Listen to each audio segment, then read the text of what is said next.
Hey guys, Sam Little here, aka Lord Draven 2000. And in this video, we're going to discuss 5 of the most underrated or underused Yu-Gi-Oh cards in the game right now. These are cards that don't usually appear in your typical trade binder, and you're not going to find them floating around in a whole lot of meta decks. But just because they're not meta doesn't mean they're not still useful and still really good to get the job done. You play these cards at the right time and you can actually change the entire outlook of a duel.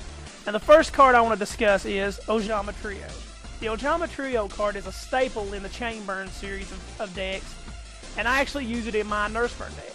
And what that does is it allows me to put 3 Yugioh tokens on my opponent's field, taking up 3 of their monster slots. Those Yugioh tokens have no attack and a measly 1000 defense.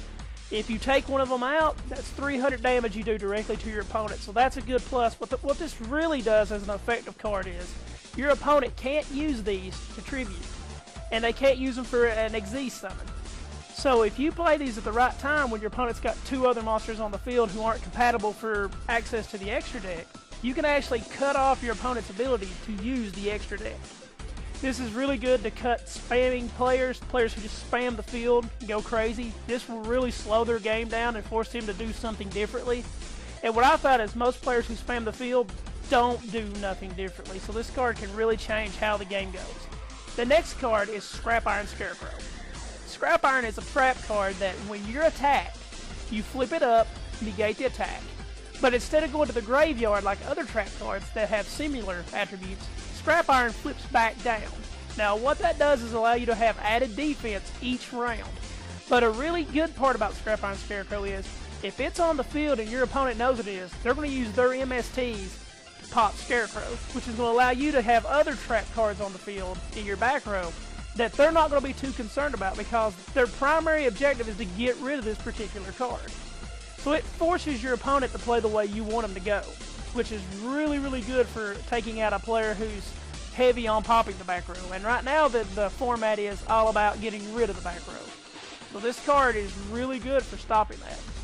The next card is Luminize. Luminize is a must-have in a light-based deck. I use it in my Watt Hunter deck, and I'll give you an example why. If someone attacks my 1200 hit point Watt Giraffe with a 3000 damage Blue Eyes, Luminize allows me to transfer that 3000 damage, negate it, add it to my Watt Giraffe's damage. So now Watt Giraffe is doing 4200 points of damage.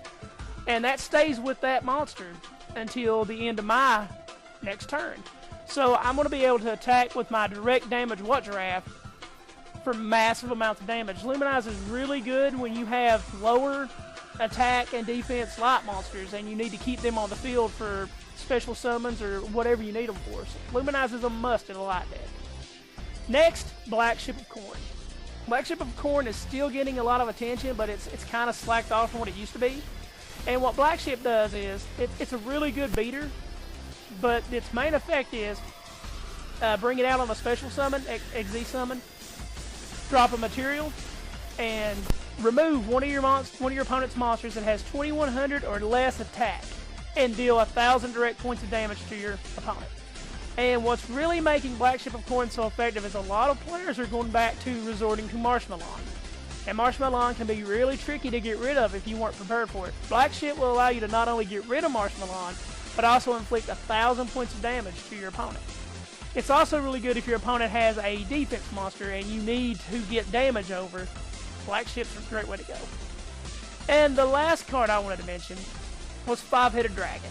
And Five-Headed Dragon has kind of faded into obscurity as of late. But for me, it's still a really, really effective card. And Five-Head works great with Dragon's Mirror and DDR. So I'm really big on using Dragon's Mirror as a way to bring out Five-Headed Dragon. Well, there you have it, guys. 5 underrated Yu-Gi-Oh cards you need to check out.